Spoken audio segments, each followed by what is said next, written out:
Hello students.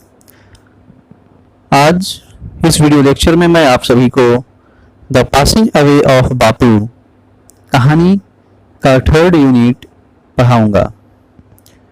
So let us start third unit of passing away of Bapu by Nayantara Sehgal.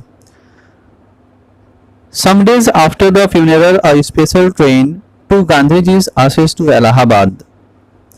Gandhi ji के अंतिम संस्कार के बाद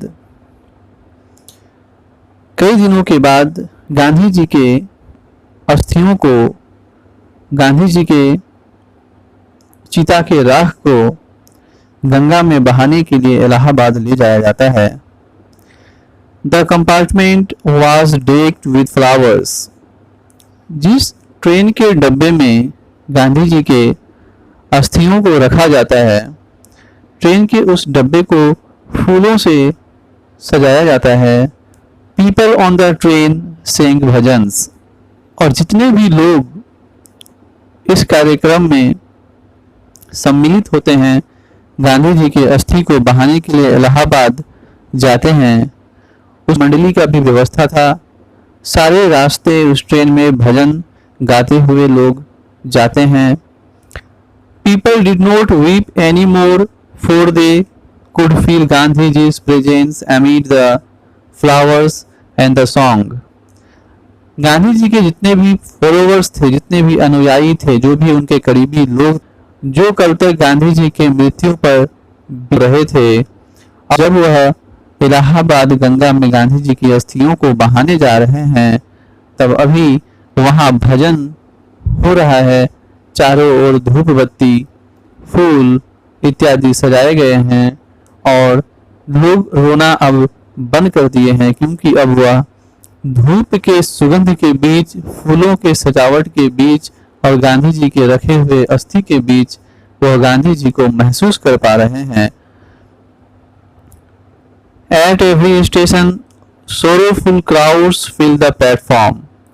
अब जैसे जैसे दिल्ली से गाड़ी निकलती है इलाहाबाद जाने के लिए, तो रास्ते में जो भी कोई स्टेशन आती है और गाड़ी वहां ठहरती है, तो प्लेटफॉर्म पर उदास और दुखी लोगों का जमावड़ा होता है, भीड़ इकट्ठा रहती है गांधी जी के अस्थि वाले ट्रेन को विदा करने के लिए।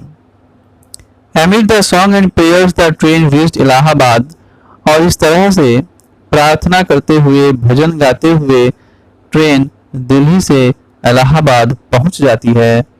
The ashes were immersed in the Ganges, where a huge crowd had gathered at the bank.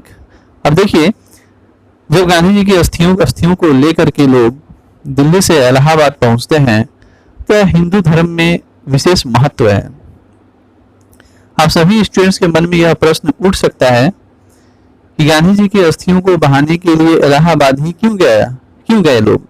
तो इसका कारण यह है कि इलाहाबाद में जो प्रयाग है, जहां गंगा और यमुना नदी आकर मिलती है, उसका हिंदू धर्म में अपना एक विशेष महत्व है।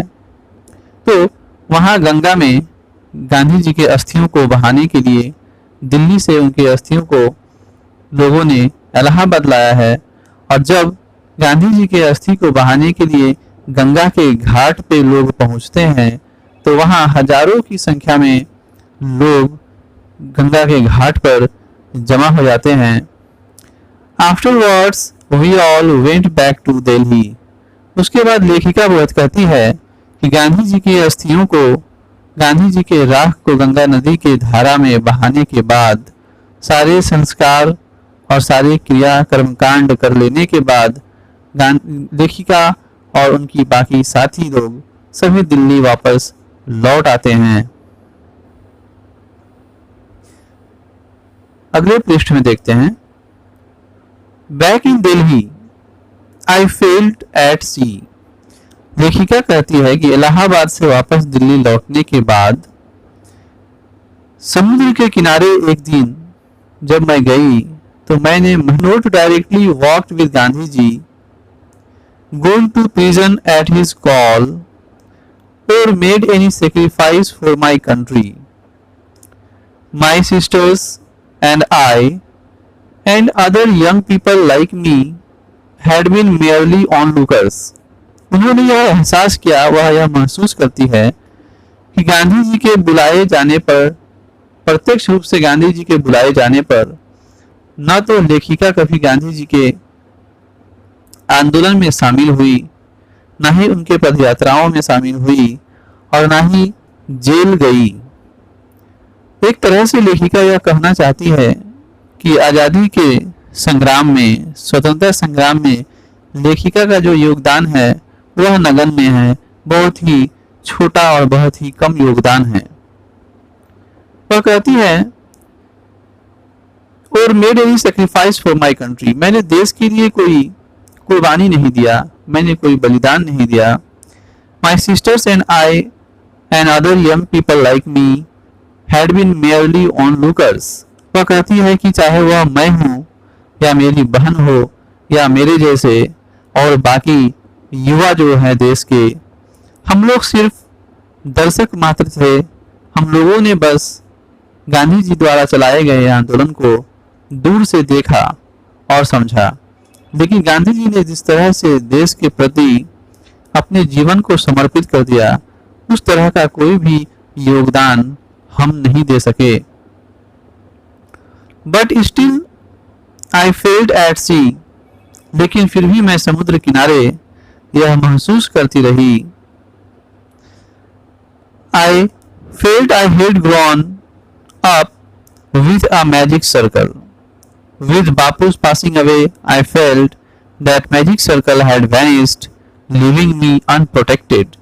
वह महसूस करती है इस बात को, लेखिका यह महसूस करती है, जैसा कि हम लोगों ने यूनिट 1 में ही देखा था कि गांधी जी के मृत्यु पर लोग इतने शोकाकुल क्यों थे, लोग इतने दुखी क्यों थे, लोगों में इतना विषाद और गम और दुख क्यों था, क्योंकि महात्मा गांधी सिर्फ एक राजनीतिज्ञ नहीं थे, वह सिर्फ देश के एक स्वतंत्रता संग्राम के केवल एक नेता मात्र नहीं थे, बल्कि वह सभी भारतवासियों के गरीब, दुखी और जो टूट चुके हुए भारतीय थे, उन सब के लिए एक आशा का किरण थे, उन सब के लिए एक अभिभावक के रूप में उन्होंने अपना जीवन बिताया।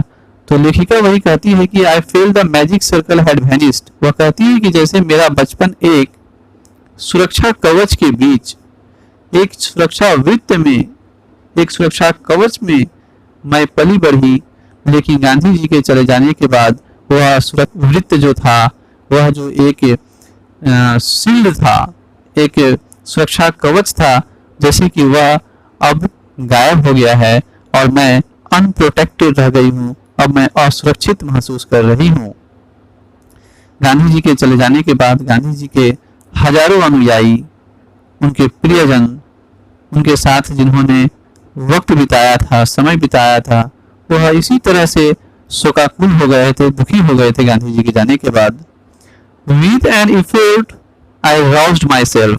आगे लेखिका कहती है कि लेकिन उसके बाद मैंने जोर लगाया, मैंने साहस किया और मैं उठकर खड़ी हो गई। I asked myself, और मैंने खुद से पूछा। लेखिका कहती है कि मैंने खुद से पूछा, लेखिका ने खुद से पूछा, Had Bapu lived and died for nothing? कि क्या बापू का जीवन और बापू का मृत्यु बेकार जाएगा, व्यर्थ जाएगा? How could I so easily lose courage when he was no longer there? अगर आज बापू नहीं है हमारे बीच, आज गांधी जी हमारे बीच नहीं हैं, तो क्या मुझे इतना टूट जाना चाहिए? क्या मुझे इतना निराश और हताश हो जाना चाहिए? My values were not so weak। मेरे जो गुण हैं, मेरा जो चाह इतना कमजोर नहीं कि मैं टूट जाऊं, मैं बिखर जाऊं। Millions of people would have been ordinary folk but for Bapu। He brought them out of indifference and awakened them to one another's suffering। आगे लेखिका कहती है कि हमारे देश में लाखों लोग बेसहारा थे, जिनके पास कोई उम्मीद नहीं था, लेकिन गांधी जी उनके उम्मीद बने। गांधी जी ने उन्हें आशा का किरण दिखाया, उन्हें आज़ादी के सपने दिखलाए और साथ ही साथ उन्हें भेदभाव से ऊपर किया और उन्हें जगाया और सभी भारतीयों के बीच एक दूसरे के कष्ट को, दुख को समझने के लिए उन्होंने एक भावना को पैदा किया। What is now? Bapu is gone. Bapu चले गए हैं। अवश्य यह दुख का विषय है, यह हमारे लिए दुख का बात है, लेकिन गांधी जी ने, बापू ने जो हमें पाठ पढ़ाया, उन्होंने जो हमारे अंदर एक साहस को भरा, आशा के किरण जगाए, क्या हमें वो भूल जाना चाहिए? आज यदि गांधी जी नहीं हैं तो हमें ऐसे कार्य करने होंगे ताकि गांधी जी ने हमें जो पाठ पढ़ाया वह युग युग तक अमर रहे। We were still there, young, strong and proud to bear his banner before us। लेखिका आगे कहती है कि हम लोग अब भी उपस्थित हैं, युवा हैं, मजबूत हैं और गर्व के साथ हम गांधी जी के बैनर को, गांधी जी के परचम को, गांधी जी के ध्वज को अपने आगे रखेंगे और गांधी जी के बताए रास्ते पर चलेंगे, गांधी जी के बताए नैतिकता और मूल्यों को मानते हुए आगे बढ़ेंगे।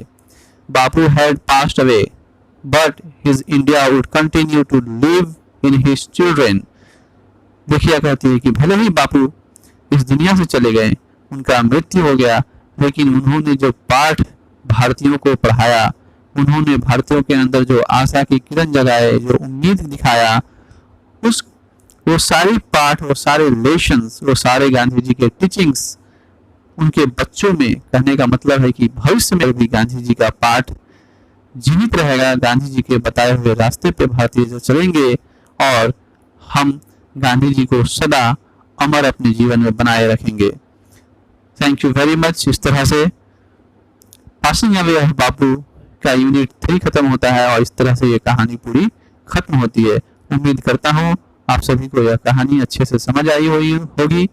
किसी भी तरह की कोई समस्या हो तो कमेंट बॉक्स में जाकर कमेंट करें, मैं अवश्य आपके कमेंट को देखूंगा और उसका रिप्लाई भी करूंगा।